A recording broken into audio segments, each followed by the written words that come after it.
নমস্কার দর্শক বন্ধুরা, রে স্পোর্টসের পর্দায় আপনাদের আরও একবার স্বাগত জানাই। এই মুহূর্তে আমরা রয়েছি জামশেদপুর এফসি স্পোর্টস এরিনার প্র্যাকটিস গ্রাউন্ডে। জামশেদপুরে এসে যেখানে দিমিত্রি স্টুয়ার্ট, জেসন কামিন্সরা অনুশীলন করেছে পাঞ্জাব এফসির বিরুদ্ধে মাঠে নামার আগে। তবে এই অনুশীলনে যেটা দেখা গেছে যে গোটা দল যখন বল পায়ে অনুশীলনে নেমে পড়লেন, তখন কিন্তু দলের সাথে অনুশীলন করলেন না মোহনবাগানের নবাগত স্প্যানিশ ডিফেন্ডার আলবার্তো রড্রিগেজ।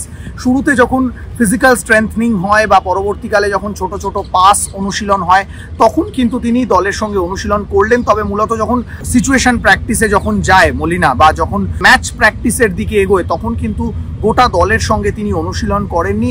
বেশ কিছুটা সময় ফিজিওর সঙ্গে সাইড লাইন ধরে হাঁটলেন, কথা বললেন এবং তারপরে তিনি কিন্তু মাঠের ধারে বসে সতীর্থদের অনুশীলন দেখলেন।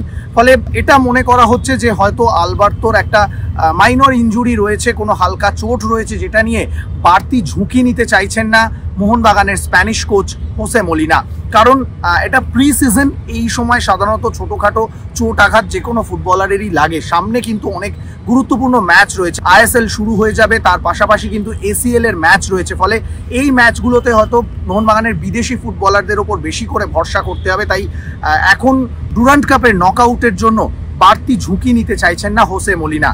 আমরা অনুশীলন শেষে কথা বলেছিলাম আলবার্তো রড্রিগেজের সঙ্গে। তিনি কিন্তু বললেন যে তার চোট বিশেষ গুরুতর নয় এবং এটা নিয়ে চিন্তারও কোনো বিষয় নেই।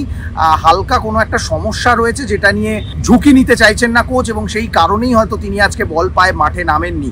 আগামীকাল পাঞ্জাব এফসির বিরুদ্ধে তাকে বেঞ্চে রাখবেন কিনা, এটা সম্পূর্ণই এখন হোসে মলিনার উপর নির্ভর করছে। সেটা আগামীকাল ম্যাচেই সেই প্রশ্নের উত্তর মিলবে। তবে তিনি যে সম্পূর্ণ সুস্থ হয়ে মাঠে নামতে মুখিয়ে রয়েছেন, সেটা কিন্তু তার শরীরী ভাষা দেখলেই বোঝা যাচ্ছে। জামশেদপুর এফসি স্পোর্টস এরিনা থেকে ক্যামেরায় শুভম মণ্ডলের সঙ্গে আমি সৌরভ মুখার্জি, রে স্পোর্টস।